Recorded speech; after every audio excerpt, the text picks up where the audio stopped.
Hi, this is Rich Howard, owner of Architectural Builders. The question from a client is, what is the diameter of the pump housing barrel?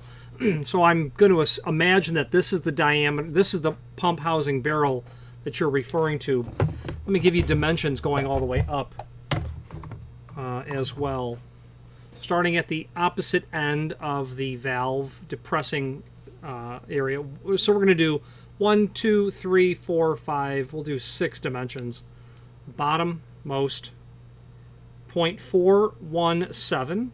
0.417. Next. 0.556. 0.556. What I believe you're asking for is 0.681. 0.681. Moving up. 0.518. 0.518. 0.396, 0.396, then the area with the tangs to retain the fitting onto, 0.295, 0.295 here. So I hope that that is the answer that you're looking for, and if not, please feel free to reach back out to us. Thank you.